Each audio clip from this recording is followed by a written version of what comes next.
Hello, good morning friends. આપણે ગઈકાલે કિરણ પ્રકાશશાસ્ત્ર આ ચેપ્ટરની શરૂઆત કરી છે. થોડું ઘણું નાનકડું એક રિવિઝન જેવું લઈ લઈએ જે આપણે ગઈકાલ સુધી કામ કર્યું. ગઈકાલે આપણે પરાવર્તનના નિયમોની શરૂઆત કરી કે ભાઈ કોઈ પણ અરીસા માટેની વાત કરતા હોઈએ, ચાહે સાદો હોય કે ચાહે વક્ર અરીસો ગણીએ. પરાવર્તનના બે નાનકડા નિયમો હતા કે હંમેશા કોઈ પણ અરીસા માટે આપાત કોણ અને પરાવર્તન કોણ સમાન મૂલ્યના હોય છે.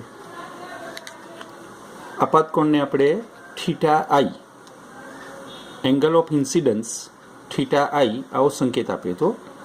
પરાવર્તન કોણને આપણે angle of reflection theta R symbol આપ્યો છે. આ રહ્યા બંને સિમ્બોલો, બરાબર. પછી આપણે પરાવર્તનનો એક સામાન્ય બીજો નિયમ હતો કે ભાઈ આપાત કિરણ, પરાવર્તિત કિરણ અને આપાત બિંદુએ સપાટીએ દોરેલો લંબ, આ ત્રણેય હંમેશા એક જ સમતલમાં ગણાય. હવે આ એક સમતલ કેવું હોય એ સમજાવવા માટે આપણે એક નાનકડી પ્લેન મિરર, સાદા અરીસા માટેની એક આકૃતિ સમજાવવાનો પ્રયત્ન કર્યો. આકૃતિ આવી હતી કે આ પ્લેન મિરર છે. પ્લેન મિરર ઉપર મેં PQ એક ટોર્ચ ચાલુ કરીને પ્રકાશનું કિરણ આપાત કરેલું. ક્યુને આપણે આપાત બિંદુ કીધેલું. PQ આપાત કિરણ બને. QR આકૃતિ ઉપરથી જોઈ શકાય છે કે પરાવર્તિત કિરણ બને. અને QS આ જે દોર્યું છે એને આપાત બિંદુએ સપાટીએ દોરેલો લંબ કહેવાય. આ લંબ દોરવાથી આપણને બે ખૂણા મળ્યા. એમાંથી એક ખૂણો હતો થીટા આઈ, જેને આપણે આપાત કોણ નામ આપ્યું, અને બીજો ખૂણો હતો થીટા આર, જેને હમણાં જ આપણે પરાવર્તન કોણ એવું નામ આપ્યું છે. આ બે કોણની વાત કરી. આ હંમેશા સરખા હોય કોઈ પણ અરીસા માટે. બંને નિયમો પછી આપણે શરૂઆત કરી કે ભાઈ આપણે ભલે અત્યારે આકૃતિ દોરી છે સાદા મિરરની, પણ આપણા કોર્સની અંદર સાદો નહીં, વક્ર અરીસો છે. શું છે વક્ર અરીસો? આ વક્ર અરીસો સમજાવવા માટે પછી આપણે આવું કંઈક ઉદાહરણ લીધું કે માની લો કે મારી પાસે કોઈ કાચનો પોલો ગોળો છે અને આ કાચના પોલા ગોળાને હું કોઈ એક જગ્યા ઉપરથી નાનકડો ચાપ જેટલો વિસ્તાર કાપીને અલગ કરી દઉં છું. કાપીને મેં અલગ કર્યા પછીની આકૃતિ દોરી. આ આકૃતિની અંદર મારા તરફથી આ વક્ર અરીસાના બે પ્રકાર બનાવી શકાય. એક કે જે અરીસા વડે અંદરની સપાટી પરાવર્તનનું કામ કરે, અથવા બે કે જેની બહારની સપાટી પરાવર્તનનું કામ કરે. જે સપાટી પરાવર્તન કરે એના પરથી અરીસાના નામકરણ થાય. પહેલું નામકરણ કર્યું અંદરની સપાટી જે પરાવર્તન કરી શકે છે એના પરથી નામકરણ કર્યું અંતર્ગોળ અરીસો, અને જેની સપાટી બહારની પરાવર્તક છે એના માટે નામ કર્યું બહિર્ગોળ અરીસો. બંને અરીસાનું કોમન નામ શીખવાડ્યું હતું વક્ર અરીસાઓ. જ્યારે બી આપણે વક્ર અરીસાઓ આવું શબ્દ બોલતા હોઈએ ત્યારે સમજી લેવાનું કે આપણે બંને અરીસાની કોમન વાત કરીએ છીએ, ના પહેલાંની ના બીજાની, બરાબર. આટલી વાત કર્યા પછી વક્ર અરીસાને લગતી કેટલીક વ્યાખ્યાઓની ચર્ચા કરતા હતા. વ્યાખ્યાઓ કંઈક આ રીતે શરૂઆત કરેલી કે ભાઈ શું છે વક્રતા કેન્દ્ર? દરેક વક્ર અરીસો આપણે એક પોલા ગોળામાંથી બનાવ્યો છે, તો સ્વાભાવિક છે પોલા ગોળાને એક કેન્દ્ર હોય.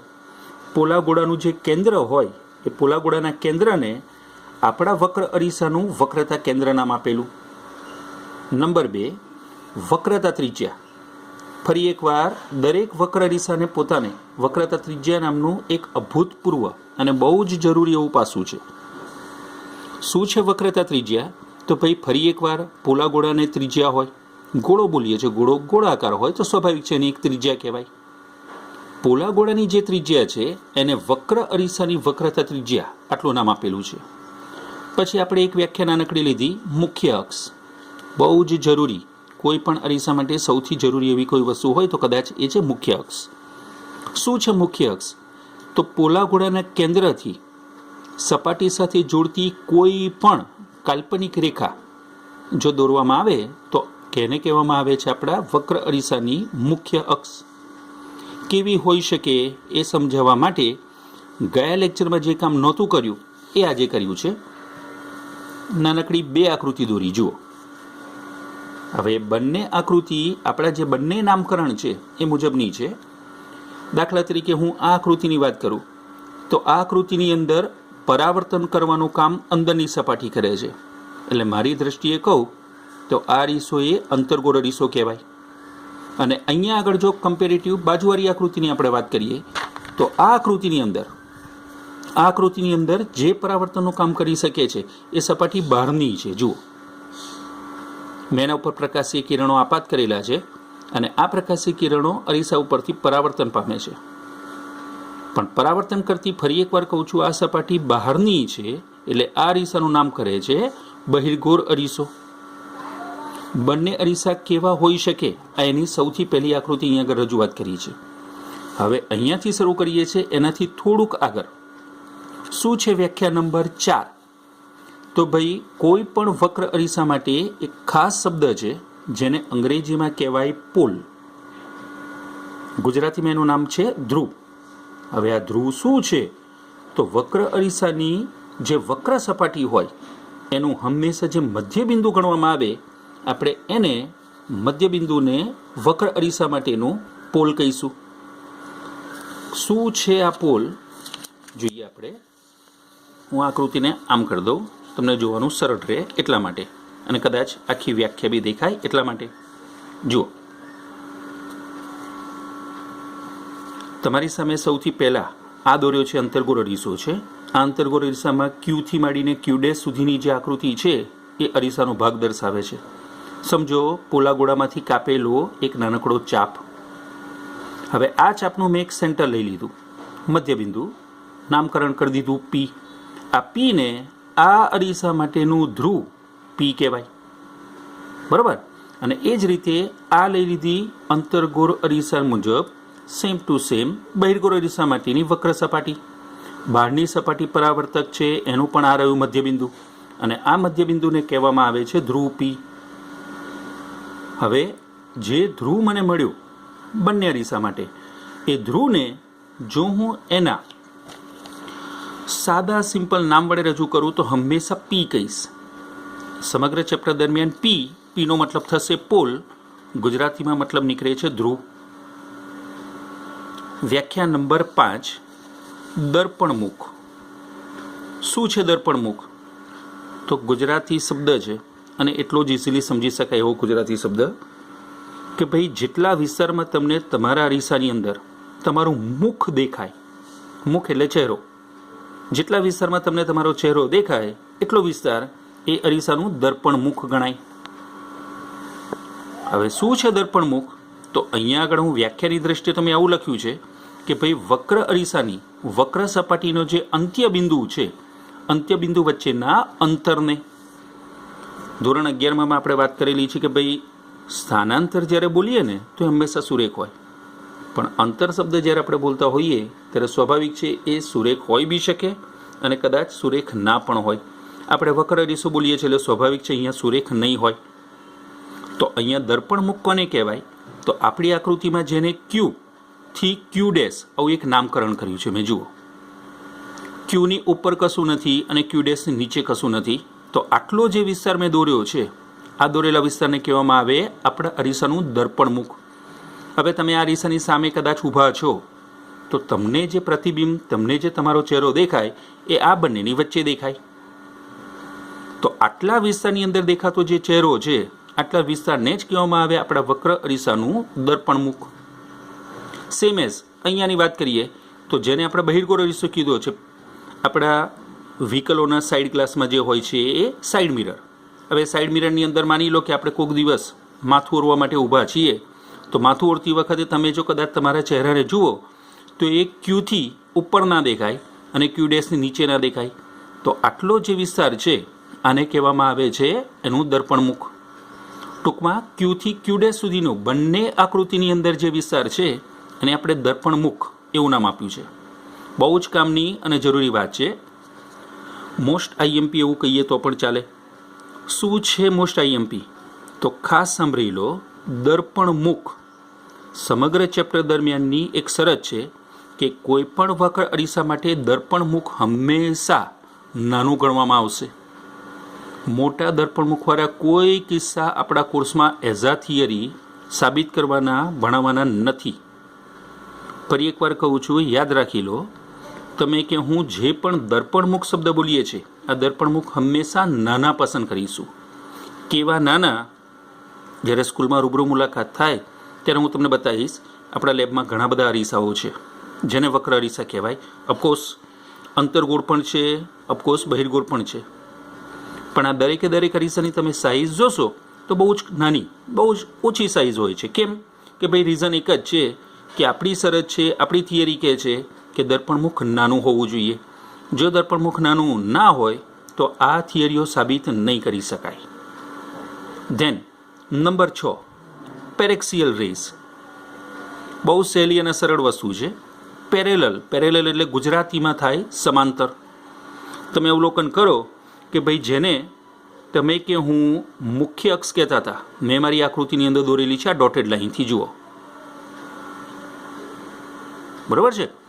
આ ડોટેડ લાઇનને જે પણ સમાંતર આવતા પ્રકાશના કિરણો હોય, રેઝ એટલે કિરણો, રે RAY રે એટલે કિરણ, અને મેં RAYS એનું બહુવચન બતાવ્યું છે એટલે મેં લખ્યું છે રેઝ.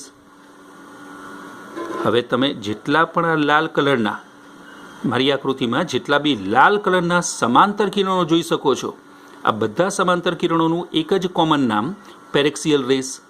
અને સેમ એઝ અહીં આગળ જુઓ તો મેં આ આકૃતિની અંદર રંગ અલગ રાખ્યો છે, બ્લુ કલર. 1 2 3 4 આ ચારે ચાર જે છે એ મુખ્ય અક્ષને સમાંતર છે એટલે એનું નામ પડે પેરેક્સિયલ રેઝ. હવે એનાથી એક વ્યાખ્યા આગળ વધીએ જે આપણા ચેપ્ટરની આપણા વક્ર અરીસાની સૌથી IMP વ્યાખ્યા કહી શકાય. શું છે તો અંગ્રેજીમાં એને કહેવામાં આવે ફોકલ પોઈન્ટ. ફોકલ પોઈન્ટ અને ગુજરાતીમાં એનું નામ છે મુખ્ય કેન્દ્ર. શું છે મુખ્ય કેન્દ્ર? તો વાતને ફરીવાર સમજી લો. જ્યારે તમે કોઈ પણ વક્ર અરીસા ઉપર આવા સમાંતર કિરણો આપાત કરો છો, જુઓ અહીંયા મેં કર્યા છે, સેમ એઝ અહીંયા કરેલા છે. તો જે સમાંતર કિરણો તમે અરીસા ઉપર આપાત કર્યા, સ્વાભાવિક છે અરીસો છે એટલે આ કિરણોને પોતાની પાસે ના રાખે, પરાવર્તન કરે. પરાવર્તન કર્યા અને પરાવર્તન કરીને કોઈ એક બિંદુ પાસે ચેક કરો, કોઈ એક બિંદુ પાસે ભેગા થાય છે, કોઈ એક બિંદુ પાસે છેદે છે, કોઈ એક બિંદુ પાસે એકત્રિત થવાની વાત કરે છે. તો જે બિંદુ પાસે એકત્રિત થાય એ બિંદુને આપણા વક્ર અરીસાનું મુખ્ય કેન્દ્ર કેપિટલ F કહેવાય. જો હું મારી આકૃતિમાં દોરું તો આ રહ્યું મારા માટે મુખ્ય કેન્દ્ર કેપિટલ F. દેખાય છે? હવે આને કહેવામાં આવે મુખ્ય કેન્દ્ર. સેમ એઝ તમે જોઈ શકો છો કે અહીંયા આગળ જે કિરણો મેં સમાંતર આપાત કર્યા, ઓરિજિનલી પરાવર્તન પામ્યા અને ઓરિજિનલી કોઈ એક બિંદુ પાસે કેન્દ્રિત થાય છે. ભાઈ જેને આપણે બહિર્ગોળ અરીસો કહીએ છીએ, બહિર્ગોળ અરીસો વાસ્તવિક નહીં આભાસી પ્રતિબિંબ આપતો હોય છે. કેવું આભાસી, કેવી રીતે આને આભાસી ગણવામાં આવે છે એ વાત રૂબરૂમાં જ્યારે આપણે મળીશું ત્યારે આના કરતાં વધારે ડિટેલ કહીશું. પણ જો તમે આના ઉપર આપાત થતા પ્રકાશીય કિરણોને જુઓ તો એ અરીસા ઉપરથી પરાવર્તન પામીને એવી રીતે પરાવર્તન પામતા જાય છે કે જે લગભગ કોઈ બિંદુ પાસે ક્યારેય છેદવાની વાત નહીં કરે. જુઓ હવે માની લો કે હું આ બંને કિરણોની વાત કરું તો જે રીતે આગળ વધી રહ્યા છે ઓનવર્ડ્સ, અનંત સુધી આ જઈ શકે, તો જે રીતે આગળ વધી શકે છે તમે અવલોકન કરો એ ક્યારેય છેદશે નહીં. સેમ વસ્તુ આ બંને કિરણોની વાત કરું તે બંને ક્યારેય છેદતા નથી, છેદી શકે એમ જ નથી. તો મેં શું કર્યું, આ કિરણોને પરાણે જે બિંદુ પાસે આપાત થયા હતા એ બિંદુએથી પાછળ તરફ લંબાયા છે. જુઓ, જોયું? અને લંબાઈને પરાણે કોઈ એક બિંદુ પાસે એકત્રિત કરવાનો પ્રયત્ન કર્યો જે વાસ્તવિક નથી. મેં મારી રીતે તમને સમજાવવા માટે કે મારી રીતે મુખ્ય કેન્દ્ર શું છે બતાવવા માટે પરાણે ભેગા કર્યા છે. તો જે બિંદુ પાસે આ કિરણો એકત્રિત થાય વાસ્તવિક રીતે, અથવા જે બિંદુ પાસે એકત્રિત થાય આભાસી રીતે, કાલ્પનિક રીતે, એ બિંદુને ફરી એકવાર વક્ર અરીસાનું મુખ્ય કેન્દ્ર કહેવાય. તો આ થઈ ગયું બહિર્ગોળ અરીસાનું મુખ્ય કેન્દ્ર અને આ થઈ ગયું અંતર્ગોળ અરીસાનું મુખ્ય કેન્દ્ર. સમજમાં આવશે? ફરી એકવાર, જે બિંદુ પાસે એકત્રિત થાય પરાવર્તિત કિરણો, હું એ બિંદુની ચર્ચા કરું છું. આ બિંદુને કહેવામાં આવે છે એનું મુખ્ય કેન્દ્ર. અહીંયા આગળ એકત્રિત થાય છે એ વાસ્તવિક છે, જ્યારે આ જગ્યા ઉપર એકત્રિત થાય છે એ વાસ્તવિક નથી, આભાસી રીતે મેં ભેગા કર્યા છે. જુઓ, તો ભલે આભાસી હોય પણ એકત્રિત થયા એટલે મુખ્ય અક્ષ ઉપરના આ જે બિંદુ છે, આ બિંદુને કહેવામાં આવે એનું મુખ્ય કેન્દ્ર કેપિટલ એફ. દરેક વક્ર અરીસા માટે મુખ્ય કેન્દ્ર હોય ને હોય જ, આ હંમેશા યાદ રાખો. બીજું, તમને આ બંને આકૃતિ વડે એક બીજી મહત્વની બાબત એ સમજાવી છે કે ભાઈ જો તમે જોઈ શકો તો મેં આ અરીસાની જે આકૃતિ દોરી છે, આ અરીસાની આકૃતિમાં વાસ્તવિક રીતે કિરણો એકત્રિત થયા, એટલે કે આ અરીસો વાસ્તવિક પ્રતિબિંબ આપવાનો પ્રયત્ન કરે છે. જ્યારે આ અરીસાની વાત કરું તો આ વાસ્તવિક રીતે એકત્રિત નથી થતા, મેં પરાણે લંબાઈને પાછળ અરીસાની પાછળ ભેગા કર્યા છે. અરીસાની પાછળ કોઈ પ્રતિબિંબ ક્યારેય ના રચાય, સમજો. હવે જો અરીસાની પાછળ એ પ્રતિબિંબ રચાતું ના હોય તો આવા પ્રતિબિંબને કહેવામાં આવે આભાસી પ્રતિબિંબ, વર્ચ્યુઅલ. અંગ્રેજીમાં, ગુજરાતીમાં એને કહેવામાં આવે આભાસી પ્રતિબિંબ. એટલે આ અરીસો હંમેશા તમને આભાસી પ્રતિબિંબ આપવા માટે બંધાયેલો છે.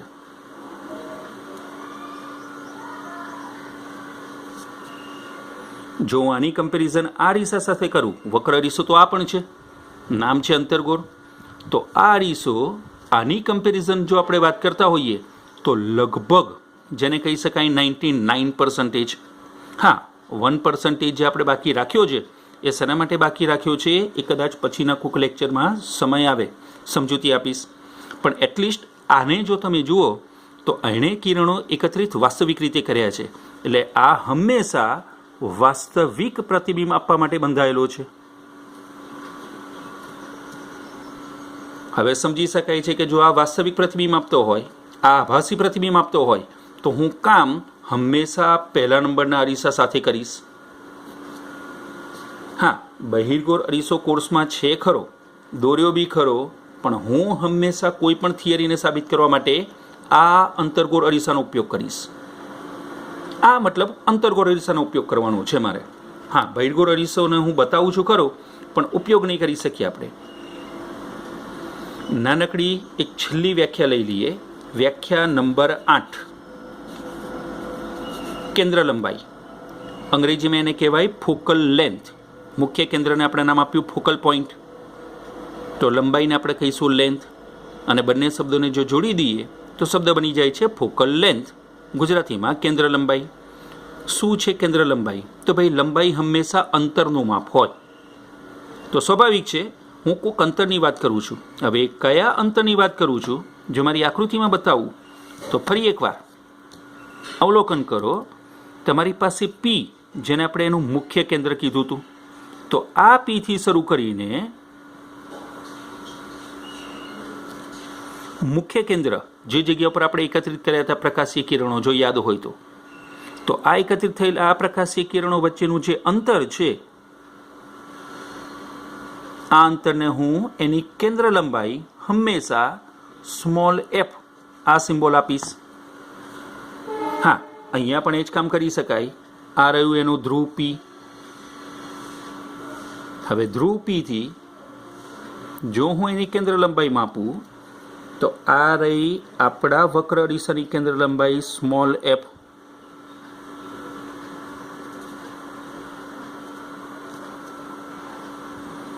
હવે વાત બહુ સીધી છે અને સ્વાભાવિક છે કે ભાઈ કેન્દ્ર લંબાઈ બંને કિસ્સામાં ગણી, પણ આપણે હંમેશા વાપરવાના છીએ આ વક્ર અરીસો. તો કેન્દ્ર લંબાઈ શું છે? તો જો સાચી ભાષામાં કહીએ તો ભાઈ અત્યારે જે પરિસ્થિતિમાં તમે ને હું અત્યારે ભણી રહ્યા છીએ એ પરિસ્થિતિમાં જુઓ, કદાચ ઘરની બહાર નીકળવાનું થયું તો રસ્તામાં પોલીસવાળા આપણી પાસે એક ચોક્કસ આઈ કાર્ડ, એક ચોક્કસ કાર્ડ માગે છે, ઓળખ કાર્ડ. માની લો કે આપણે હેલ્થ સાથે જોડાયેલા કોઈ વ્યક્તિ છીએ તો હેલ્થ કાર્ડ કહેવાય, એ આપણી પાસે હોવું જોઈએ. જો એ હેલ્થ કાર્ડ નથી આપણી પાસે તો આપણને જવા નથી દેતા.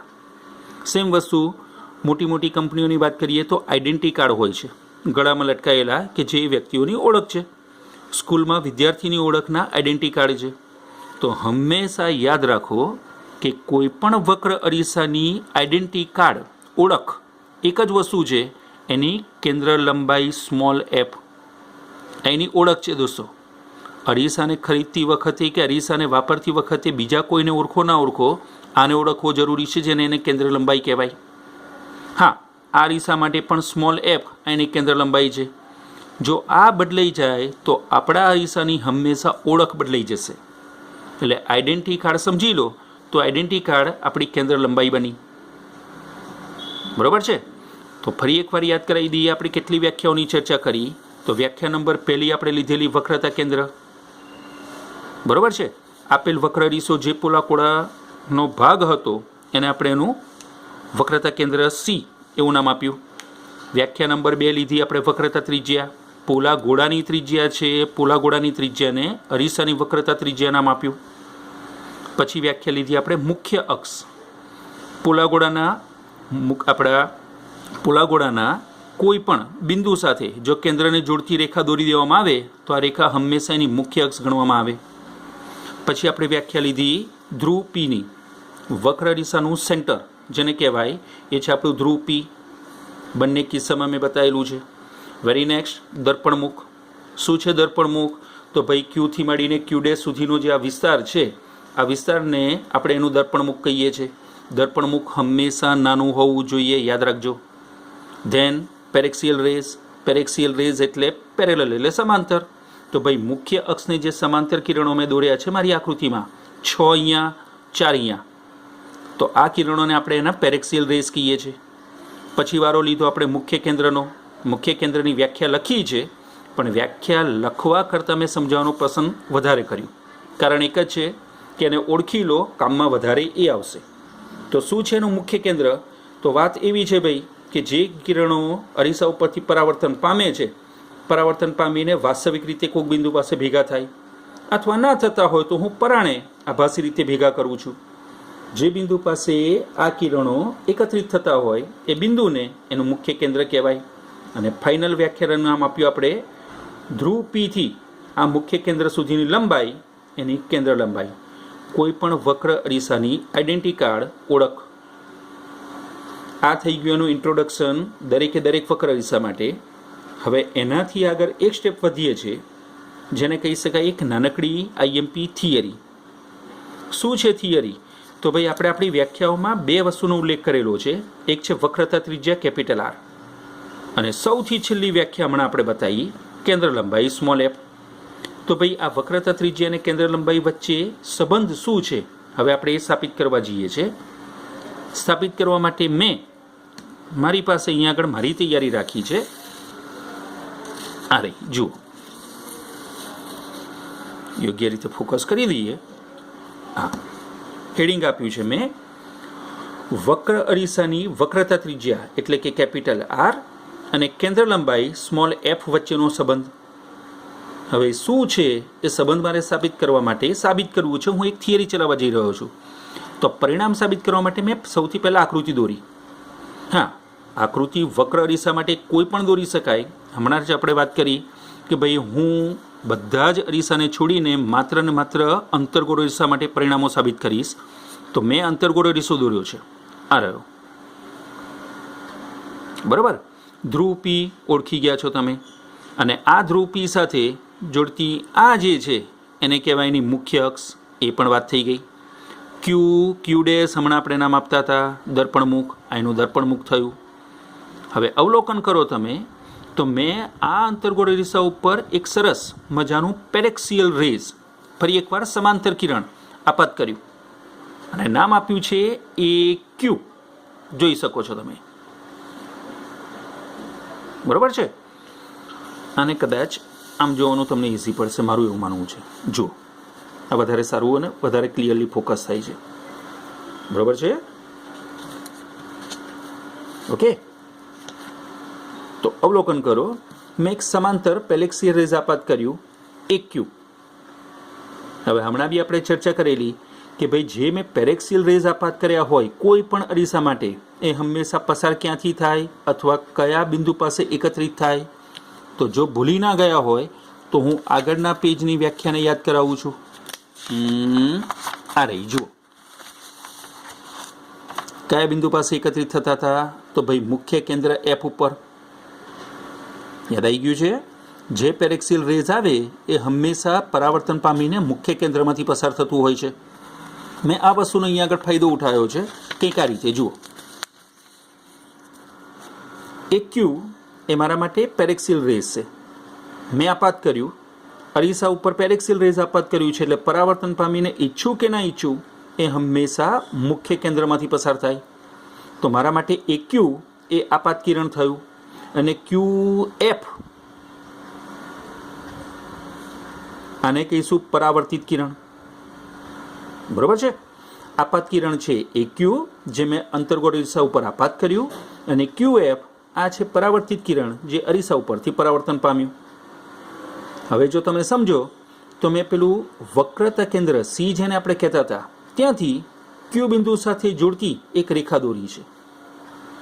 અને ભૌતિક વિજ્ઞાનની ભાષામાં કહેવામાં આવે આપાત બિંદુએ દોરેલો લંબ, જે હમણાં આપણે આગળ શરૂઆતમાં રિવિઝનમાં બી ચર્ચા કરેલી. તો મેં CQ એ આપાત બિંદુએ દોરેલો લંબ થઈ ગયો. જુઓ, જેવો આ મેં લંબ દોર્યો તો આ લંબ દોરવાને કારણે મને નાનકડા બે ખૂણા મળ્યા. ખૂણો એ ક્યુ સી, ફરીવાર બોલું છું, એ ક્યુ સી.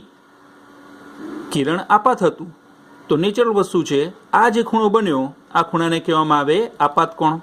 હા, આગળ આપણે સિમ્બોલ આપ્યો તો થીટા આઈ. મેં અહીંયા થીટા આઈ સિમ્બોલ નથી આપ્યો, કારણ તમને ખબર છે. પહેલો નિયમ, આપાત કોણ હંમેશા પરાવર્તન કોણ જેટલો હોય. ભાઈ જો મૂલ્ય સરખા હોય તો સિમ્બોલ અલગ આપવાનો કોઈ મતલબ છે જ નહીં. એટલે મેં ખાલી અને ખાલી એકલો થીટા સિમ્બોલ અહીંયા આગળ આપેલો છે. બરાબર. ફરી એકવાર એ ક્યુ સી એ આપાત કોણ થયો, અને જો સમજો તો સી ક્યુ એફ આ થઈ ગયો મારા માટે પરાવર્તિત કોણ. ક્યુ એફ આ પરાવર્તિત કિરણ છે. આ પરાવર્તિત કિરણે જે ખૂણો બનાવ્યો હોય એને પરાવર્તન કોણ કહેવાય. તો સી ક્યુ એફ આ પરાવર્તન કોણ થયો. બંને હંમેશા સમાન હોય આ વાત આપણે કરેલી છે. જુઓ,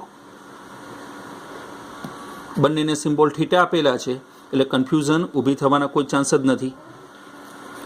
મેં જે વાતો તમને કીધી એ જ વાતોને મેં મુદ્દા વાઇઝ અહીંયા આગળ લખેલી છે. જુઓ, આકૃતિમાં વક્ર અરીસા ઉપર પેરેક્સિયલ રેઝ એ ક્યુ મેં આપાત કર્યું એ તમને મેં બતાવ્યું. ધેન અરીસા ઉપરથી પરાવર્તિત કિરણ એ ક્યુ એફ છે એ પણ મેં તમને આકૃતિમાં બતાવ્યું. ટૂંકમાં એઝ યુઝ્યુઅલ આપણે 11માં જે રીતે કામ કર્યું છે એ પ્રમાણે જો કહું તો જે મેં દોર્યું છે, જે મેં કર્યું છે એ જ 1 by 1 પોઈન્ટ વાઇઝ મુદ્દા વાઇઝ હું લખતો ગયો, અને નાનકડી એક થિયરી, એક નાનકડું પરિણામ સાબિત થઈ રહ્યું છે. જુઓ, હવે મજાની વાત શું છે કે હું આ થિયરી ઉપરથી હવે બે નાનકડા ત્રિકોણની ચર્ચા કરું છું. અને એ ત્રિકોણ માટે જેને આપણે આપાત બિંદુ કહેતા હતા એ હતો આપણો ક્યુ. આ રહ્યો આપણી આકૃતિમાં. આ આપાત બિંદુ પરથી મેં એક નાનકડો લંબ દોર્યો છે, નામ આપ્યું છે ક્યુ પી ડેશ. જુઓ,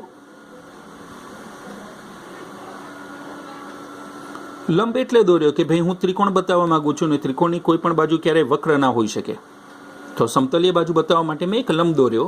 લંબનું નામ આપી દીધું છે ક્યુ પી ડેશ.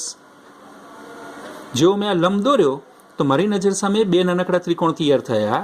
એક થયો ક્યુ પી ડેશ એફ.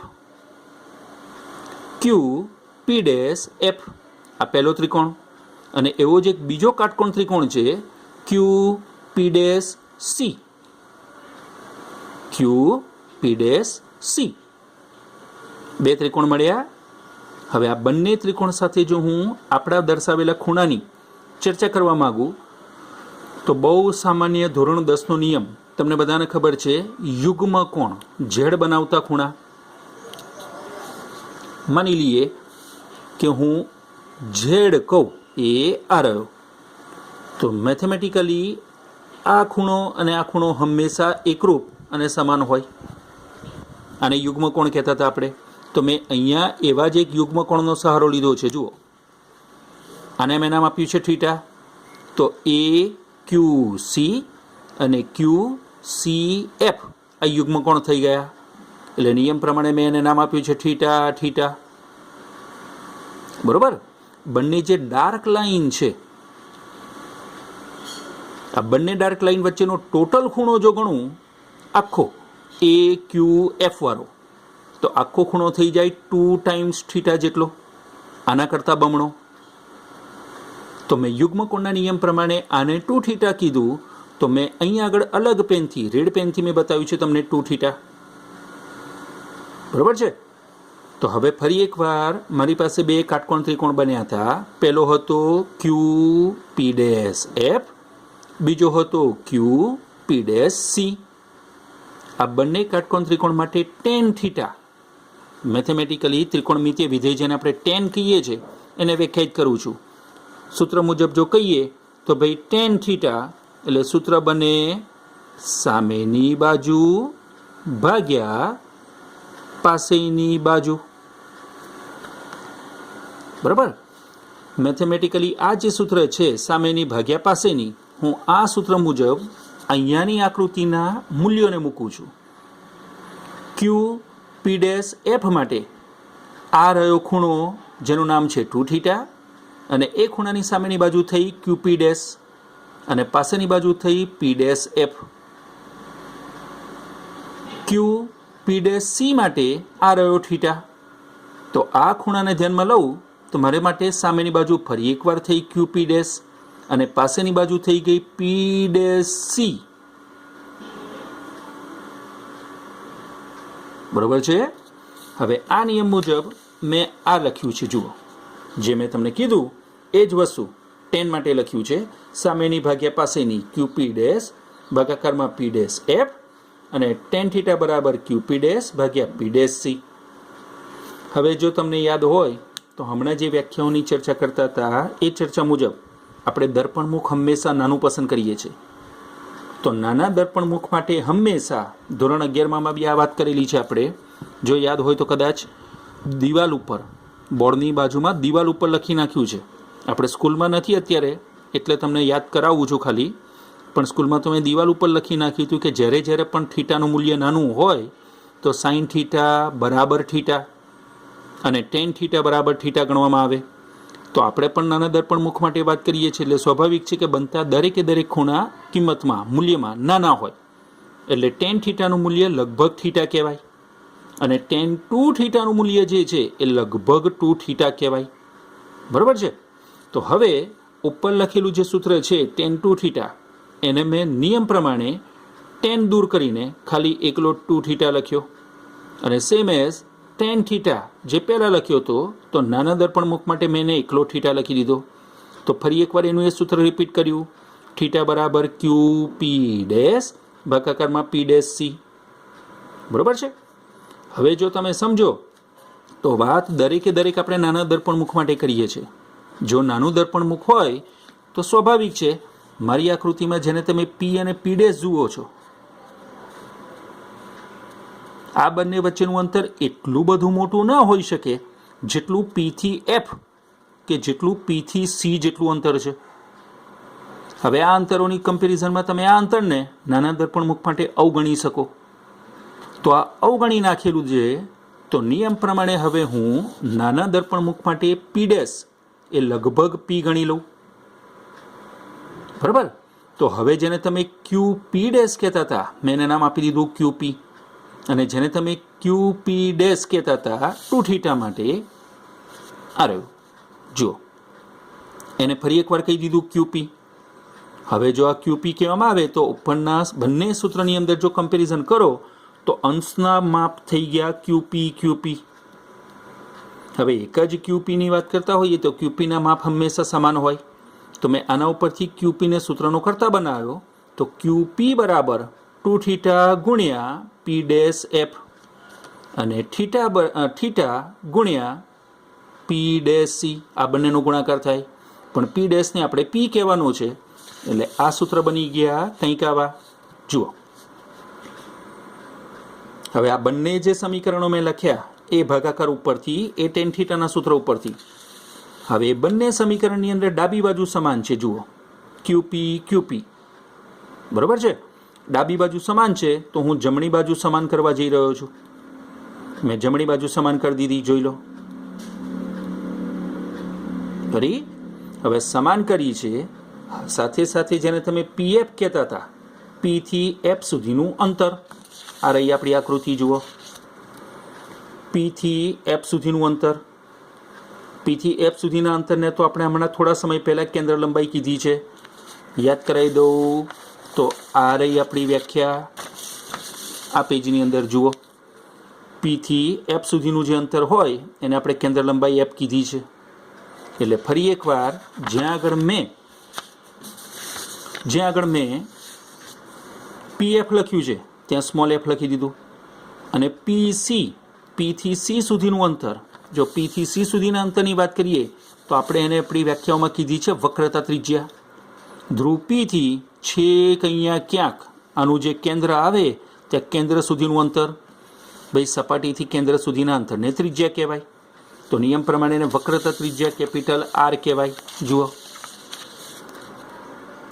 બરાબર છે. હવે થીટા સરખા હતા એ આપણને ખબર છે, તો હું પ્રેમથી ખાલી થીટાને ઉડાડી દઉં તો મારા માટે સૂત્ર થઈ ગયું 2 ટાઈમ્સ એફ બરાબર આર. એને લખાય આ રીતે, આર બરાબર 2 ટાઈમ્સ એફ.